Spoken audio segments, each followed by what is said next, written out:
Hello, good morning सभी को। आप सभी का फिजिक्स वर्ल्ड बिजोलिया ग्रुप में स्वागत है। जैसा कि हमने कल एक वीडियो बनाया था विद्युत फ्लक्स का, चैप्टर 2 क्लास 12 भौतिक विज्ञान का, उसमें थोड़ी आवाज़ स्पष्ट नहीं होने से मैं ये वीडियो दोबारा बना रहा हूँ। आशा है आप सभी इसको ध्यानपूर्वक देखेंगे और समझेंगे। 12वीं भौतिक विज्ञान का चैप्टर 2 गाउस का नियम और उसके अनुप्रयोग परीक्षा की दृष्टि से बहुत महत्वपूर्ण है, क्योंकि परीक्षा में इससे निबंधात्मक प्रश्न पूछा जाता है। गाउस का नियम पढ़ने से पूर्व हमें पढ़ना पड़ेगा विद्युत फ्लक्स, क्योंकि विद्युत फ्लक्स का जो है उपयोग इस गाउस के नियम में होगा। सबसे पहले विद्युत फ्लक्स। विद्युत फ्लक्स को हम फाई से रिप्रेजेंट कर रहे हैं। फाई, ये क्या है? फाई।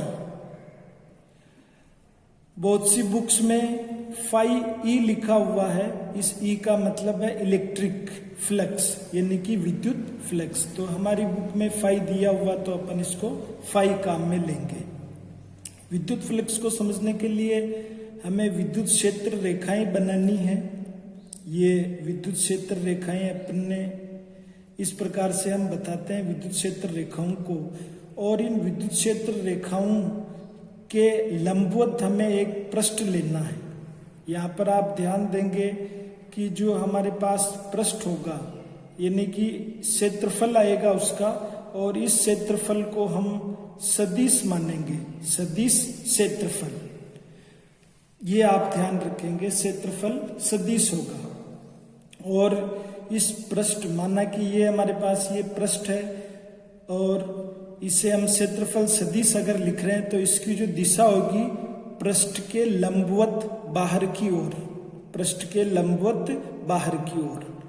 तो चलो हम एक पृष्ठ लेते हैं, ये वाला, और इस पृष्ठ से हम विद्युत क्षेत्र रेखा, इस पृष्ठ को हम विद्युत क्षेत्र रेखाओं के लंबवत, ये विद्युत क्षेत्र रेखाएं बना रहा हूं मैं, और इन विद्युत क्षेत्र रेखाएं इस पृष्ठ के आर पार हो रही है। ये इस प्रकार से इस पृष्ठ को छेदते हुए लंबवत बाहर की ओर निकल रही है।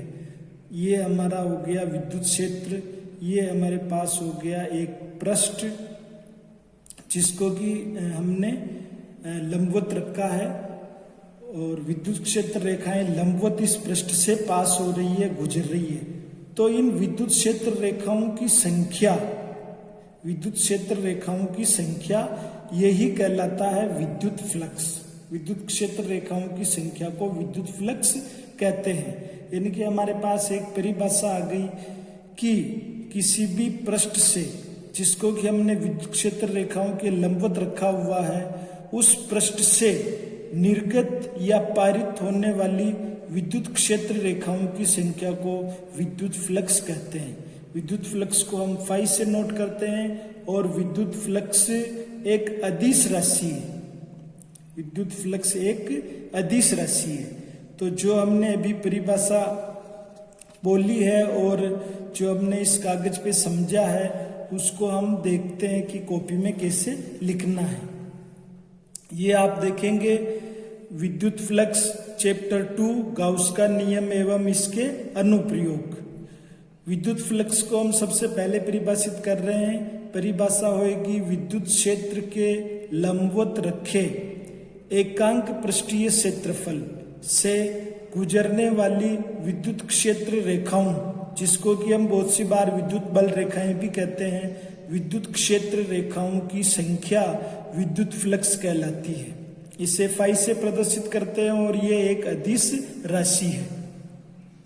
फिर आप देखेंगे मैंने एक डायग्राम बनाया है। ये पृष्ठ लिया अपन ने, विद्युत क्षेत्र रेखाएं दिखा रखी है अपन ने, और हमारा जो पृष्ठ है विद्युत क्षेत्र रेखाओं के लंबवत रखा हुआ है। तो यहाँ पर हमारे पास विद्युत फ्लक्स का जो सूत्र होगा, फाई बराबर ई एस, यानी कि ये हमारे पास विद्युत क्षेत्र और ये हमारे पास पृष्ठ का क्षेत्रफल, दोनों का गुणा। अब बच्चों इसमें दूसरी स्थिति ये हो सकती है कि हमने जो ये पृष्ठ रखा है ये लंबवत नहीं होकर के विद्युत क्षेत्र के साथ कुछ एंगल बना रहा हो, लंबवत नहीं होकर के कुछ थीटा एंगल बना रहा हो, जैसा कि हम इस डायग्राम 2 में देख रहे हैं कि यदि सदिश क्षेत्रफल जिसको कि हम वेक्टर एस से बता रहे हैं विद्युत क्षेत्र में थीटा कोण पर झुका है। आप यहाँ पर इस पृष्ठ की जगह ये एक वृत्ताकार पृष्ठ या दीर्घवृत्ताकार पृष्ठ ले लें, हमें कोई सा भी पृष्ठ लेना है, इसकी आकृति कैसी है वो हमें नहीं देखना है। अब यहाँ पर ये विद्युत क्षेत्र हो गया, ये हमारा कोई भी पृष्ठ है जो कि विद्युत क्षेत्र के साथ में थीटा एंगल से झुका हुआ है। इस पृष्ठ की जो हम दिशा देखेंगे इस पृष्ठ के लंबवत बाहर की ओर। यहाँ पर हम इस क्षेत्रफल सदिश के घटक करेंगे तो एक घटक हमें क्षैतिज घटक एस कोस थीटा विद्युत क्षेत्र की डायरेक्शन में ही मिलेगा। तो इस स्थिति में हमारे पास विद्युत फ्लक्स का जो सूत्र हो जाएगा फाई बराबर ई और ये क्षेत्रफल सदिश का घटक एस कोस थीटा, और इनको हम दो सदिशों के अदिश गुणन के रूप में यानी कि डॉट प्रोडक्ट के रूप में फाई बराबर vector E dot S vector से लिख सकते हैं। फिर हम एक तीसरी स्थिति यहाँ पर और देख सकते हैं जिसमें कि हमारे पास जो है एक पृष्ठ है वो टेढ़ा मेढ़ा है, यानी कि पूरी तरह से समतल नहीं है।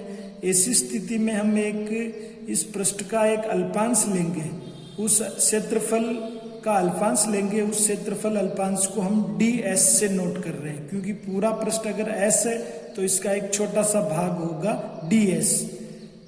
और ये जो हमारा क्षेत्रफल पृष्ठ है, पृष्ठ का जो पृष्ठ है हमारा वो विद्युत क्षेत्र के साथ में थीटा कोण से झुका हुआ है। तो वही हमें क्या करना है कि क्षैतिज घटक करने हैं क्षेत्रफल के, तो ds कोस थीटा हमें मिलेगा। और समीकरण 3 की भांति क्योंकि हमने अल्पांश के लिए फ्लक्स निकाल रहे हैं तो क्षेत्र जो अल्पांश होगा वो भी अल्प होगा। ऐसी स्थिति में हम फाई की जगह अल्प फ्लक्स यानी कि अल्पांश विद्युत फ्लक्स डी फाई लेंगे और ई और क्षेत्रफल घटक का हम दोनों का अदिश गुणा ले लेंगे क्योंकि हमने ये अल्पांश के लिए निकाला है। और हमें अगर इस पूरे पृष्ठ के लिए विद्युत फ्लक्स निकालना है तो हमें एक सिंपल सा काम करना है कि जो हमारी समीकरण 4 है डी फाई है उसका समाकलन करना है। ये यहाँ पर हम जैसे ही समाकलन करेंगे तो हमें समीकरण 5 के रूप में फ्लक्स का जो है समाकलन के रूप में सूत्र प्राप्त होगा, फ्लक्स फाई बराबर समाकलन vector E dot vector ds। अब आप देख रहे होंगे कि हमारे पास जो फ्लक्स फाई आया है वो किस किस पर निर्भर कर रहा है।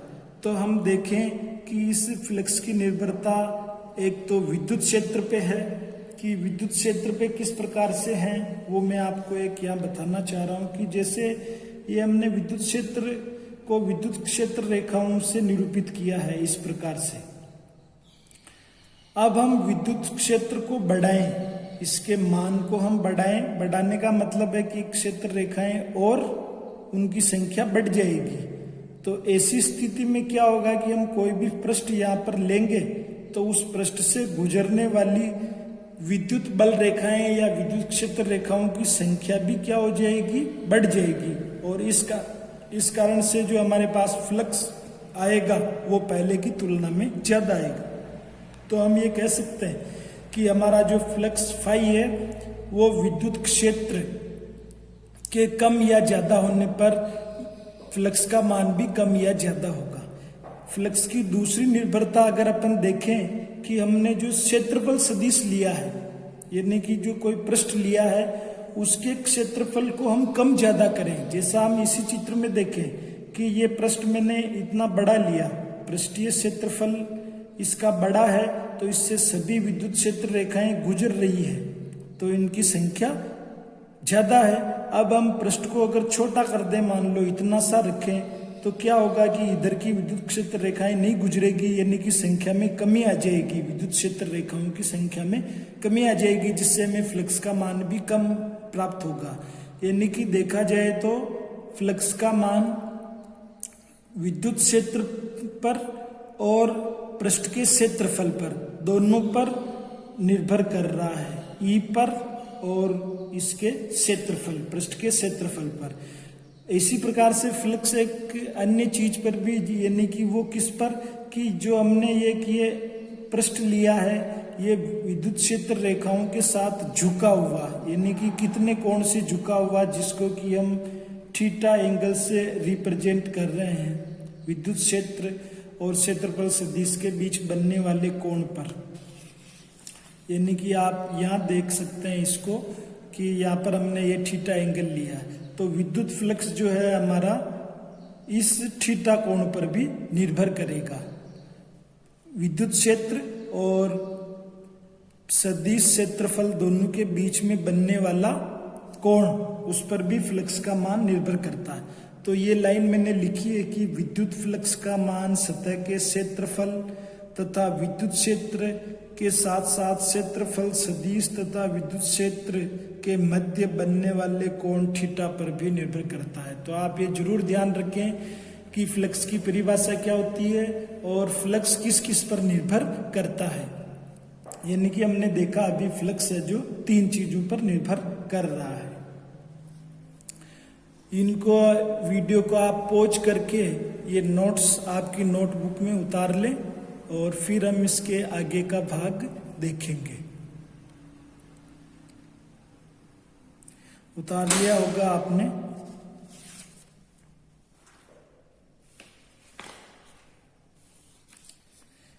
इसी में एक थोड़ी सी चीज हमें ध्यान रखनी चाहिए कि हम जो बंद पृष्ठ लेते हैं उससे संबंध विद्युत फ्लक्स ज्ञात करने के लिए समाकलन का जो चिन्ह हम बनाते हैं उस पर एक बबल, ये बबल का चिन्ह बना देते हैं। इसे हम बंद पृष्ठ का समाकलन भी कहते हैं। जैसा अभी हमने देखा था थोड़ी देर पहले कि हमारे पास जो फ्लक्स फाई आता है वो 3 चीजों पे निर्भर करता है, ई पर यानी कि विद्युत क्षेत्र पर, क्षेत्रफल पर और थीटा पर। इन 3 में से हम 2 राशियों को नियत कर दें, विद्युत क्षेत्र को और क्षेत्रफल सदिश को, तो अब हमारे पास जो चेंजेबल या परिवर्तन होने वाली राशि रहेगी वो थीटा। तो इसकी हमें 3 कंडीशंस मिलती है। थीटा चेंज होने की 3 स्थितियां हो सकती है, यानी कि हम एक तरह से स्पेशल केसेज पढ़ रहे हैं इसके। अब हम पहली स्थिति ऐसी लें कि जो थीटा का मान हो वो 0 डिग्री हो। ये अब हमें किस स्थिति में मिलेगा कि जब क्षेत्रफल सदिश यानी कि पृष्ठीय क्षेत्रफल की जो दिशा है जो कि पृष्ठ के लंबवत होती है वो दिशा और विद्युत क्षेत्र ई की दिशा दोनों समान दिशाओं में हो। यानी आप देख सकते हैं यहाँ पर ds और ई दोनों समान दिशाओं में है। तो ऐसी स्थिति में यहाँ पर थीटा का मान हमें 0 मिलेगा और जैसा हमें सूत्र ध्यान में है फ्लक्स का डी फाई बराबर ई ds कोस थीटा होता है। थीटा का मान 0 डिग्री भरेंगे तो हमें फ्लक्स का मान ई ds मिलेगा। और आप यहाँ देखेंगे कि इस पहली वाली विशेष स्थिति में हमें फ्लक्स का मान अधिकतम प्राप्त होगा। क्यों? क्योंकि हमने पृष्ठ को लंबवत रखा हुआ है, तो जितनी भी क्षेत्र रेखाएं होगी, विद्युत क्षेत्र की जितनी भी बल रेखाएं होगी वो सब उससे गुजरेगी। अब दूसरी स्पेशल केसेज अगर हम देखें तो कि भाई थीटा 90 डिग्री हो। ये कब हो पाएगा थीटा 90 डिग्री? कि जब हमारे पास जो विद्युत क्षेत्र की जो दिशा है उसी दिशा में हमने पृष्ठ को रखा हुआ है ना, पृष्ठ को हमने उसी दिशा में रखा हुआ है। तो क्या होगा कि हम जब उस पृष्ठीय क्षेत्रफल की दिशा निकालेंगे तो वो तो लंबवत बाहर की ओर होएगी, यानी कि विद्युत क्षेत्र और क्षेत्रफल सदिश दोनों के बीच में 90 डिग्री का एंगल बनेगा। आप देखें कि जैसे हमारे पास ये विद्युत क्षेत्र रेखाएं होगी और पृष्ठ को हमने जो है ऐसा रख लिया, पृष्ठ को ये पेंसिल के इस तरह से पेंसिल के ऊपर। अब ये हमारा पृष्ठ है, तो इस पृष्ठ से लंबवत क्षेत्रफल सदिश की डायरेक्शन हो गई। हमारा विद्युत क्षेत्र इस तरफ है, तो दोनों के बीच का जो ये एंगल है ये हमारे पास क्या होगा, 90 डिग्री होगा। ऐसी स्थिति में क्या होगा कि अपन देख रहे हैं सिंपल सा है कि भाई सारी विद्युत क्षेत्र रेखाएं उस पृष्ठ के लंबवत गुजरेगी नहीं, वो तो समांतर हो गई एक तरह से, तो उस पृष्ठ से कोई रेखा ही नहीं गुजर रही, विद्युत क्षेत्र रेखाएं नहीं गुजर रही है, तो फ्लक्स का मान 0 होना ही है, क्योंकि फ्लक्स क्या होता है, विद्युत क्षेत्र रेखाओं की संख्या। तो आप इसे समझ गए होंगे कि फ्लक्स का मान हमें क्या मिलेगा, 0, और कोस 90 डिग्री की वजह से हमें यहाँ पर 0 मिल रहा है। हम प्रैक्टिकली भी देख रहे हैं और यहाँ पर थ्योरेटिकली भी देख रहे हैं कि फ्लक्स का मान 0 होगा। तीसरी स्थिति हमारे पास एक ये बनती है कि भाई थीटा का मान 180 डिग्री हो। ये कब होगा कि जब हमारा क्षेत्रफल सदिश जो है, यानी क्षेत्रफल की दिशा है वो विद्युत क्षेत्र की दिशा के बिल्कुल अपोजिट। तो ऐसी स्थिति में हमें इन दोनों के बीच में 180 का एंगल मिलेगा और cos 180 का मान जो है हमें नेगेटिव में प्राप्त होएगा -1। तो यहाँ पर विद्युत फ्लक्स का जो मान है वो ऋणात्मक आया है। अब एक स्थिति हम ये चीज भी यहाँ पर कंफर्म कर लें कि भाई अगर पृष्ठ से बाहर विद्युत क्षेत्र रेखाएं पृष्ठ से बाहर निकल रही है तो फ्लक्स का मान धनात्मक लेना है, और पृष्ठ के अंदर प्रवेश कर रही है तो वहां पर फ्लक्स का मान ऋणात्मक होगा। तो यहाँ पर मैंने पहली चीज लिखी कि भाई अगर थीटा जो है हमारा न्यून कोण है, यानी कि थीटा का मान हम लें 0 के बराबर या 0 से बड़ा और 90 डिग्री से छोटा, तो ऐसी स्थिति में क्षेत्र रेखाएं पृष्ठ से बाहर निकलेगी और विद्युत फ्लक्स का मान धनात्मक होगा। अगर आपने जैसा कि दूसरी स्थिति में देखा था कि क्षेत्रफल सदिश और विद्युत क्षेत्र दोनों की दिशाएं, दोनों के बीच थीटा जो एंगल है वो 90 डिग्री का बन रहा है, तो इस स्थिति में फ्लक्स का मान 0 होगा। और अगर थीटा का मान अधिक कोण है, यानी कि 90 डिग्री से तो बड़ा लेकिन 180 डिग्री के बराबर या उससे छोटा, तो इस स्थिति में फ्लक्स हमारा नेगेटिव होगा, यानी कि विद्युत क्षेत्र रेखाएं उस पृष्ठ में प्रवेश करेगी, वो है प्रवेशित। अब हम इसका मात्रक और विमीय सूत्र देखें विद्युत फ्लक्स का। जैसा हमें विद्युत फ्लक्स का सूत्र ध्यान में है, d फाई बराबर वेक्टर E.ds, तो हमें मात्रक याद नहीं रखना है, सिंपल हम यहाँ पर बना सकते हैं कि विद्युत क्षेत्र का मात्रक क्या होता है और क्षेत्रफल का मात्रक क्या होता है, वही विद्युत फ्लक्स का मात्रक होगा।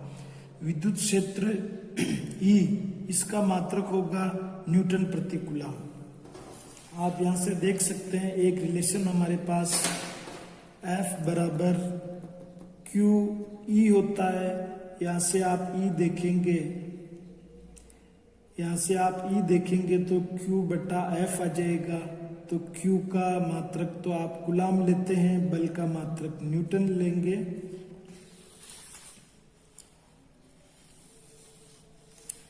F बराबर QE होता है, जैसे F बराबर QE। यहाँ से E का मान अगर आप निकालेंगे, थोड़ा सा F बराबर QE, E का मान निकालेंगे यहाँ से तो F बटा Q, तो आप देखेंगे F का मात्रक न्यूटन और कूलम जो है आवेश का मात्रक हो जाएगा।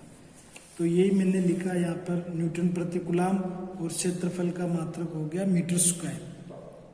तो यहाँ पर हमें मिल गया न्यूटन मीटर स्क्वायर प्रति कूलम। एक हम आगे अगले वाले चैप्टर में देखेंगे कि विद्युत क्षेत्र का मात्रक वोल्ट प्रति मीटर भी लिया जाता है। अगर हम यहाँ पर E का मात्रक वोल्ट प्रति मीटर लेंगे और क्षेत्रफल का मात्रक मीटर स्क्वायर होता ही है, इसको हम सोल्व कर लेंगे तो वोल्ट मीटर जो है हमारे पास इसका मात्रक आ जाएगा। वीमा को भी आपको याद नहीं रखनी है, सिंपल सा सूत्र लेंगे, फ्लक्स फाई बराबर E.ds। E का मान F बटा Q लिख देंगे अपन, F बराबर QE से, और आवेश जो है विद्युत धारा की परिभाषा से यानी कि I बराबर आपको ध्यान होगा आवेश प्रवाह की दर, I बराबर Q/T, यहाँ से Q की वैल्यू निकालेंगे तो IT। अब F की विमा आपको ध्यान में है, ये बल की विमाएं लिख ली अपन ने, धारा को एम्पियर में, ये टाइम है तो T, और ये क्षेत्रफल है तो मीटर स्क्वायर, जिसको कि अपन L2 से लिखेंगे। सोल्व करने पर आपको ये विमा प्राप्त हो जाएगी। तो इस वाले प्रश्न में हमने 3 स्पेशल केसेस देखे हैं, और स्पेशल केसेज के साथ साथ हमने फ्लक्स का मात्रक और उसका विमेय सूत्र भी देखा है। मात्रक विमेय सूत्र आपको रटना नहीं है, अगर आपने फ्लक्स की परिभाषा और उसका सूत्र देख लिया है तो उस संबंध से आप दोनों चीजें मात्रक और विमेय सूत्र प्राप्त कर सकते हैं। वीडियो को पॉज करें और नोट्स को लिखें।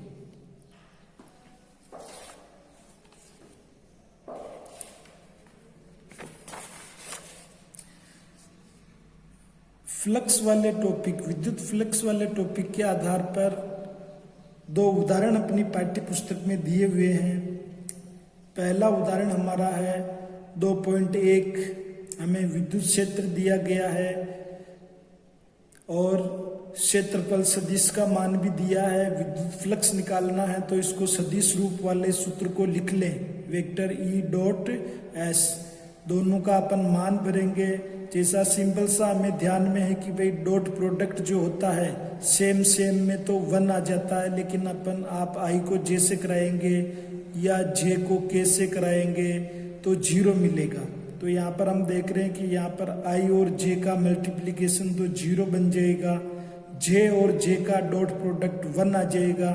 तो यानी कि यहाँ इसको सोल्व करने पर हमें सीधा ये चीजें मिलेगी और हल करने पर 1.5 वोल्ट प्रति मीटर हमारा आंसर होगा।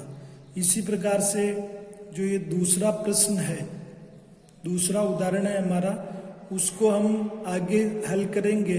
तीसरा वाला उदाहरण अगर अपन देखें तो तीसरा वाला उदाहरण दिया है कि 5 सेंटीमीटर त्रिज्या की एक वृत्ताकार शीट है जिसका विद्युत क्षेत्र भी दिया हुआ है, पर ध्यान रखने वाली बात यह कि इसका तल जो है विद्युत क्षेत्र से 30 डिग्री का कोण बना रहा है। तो आप सीधा यहाँ पर थीटा 30 डिग्री नहीं लें, इस चित्र में समझने का प्रयास करें। यहाँ पर थीटा का मान जो है अपन 90 - 30 करेंगे तो वो हमें 60 मिलेगा। फिर आपका काम काफी आसान हो गया। ये फ्लक्स का सूत्र लिख लिया अपन ने, ई का मान भर लिया, ये एस क्या है, क्षेत्रफल है।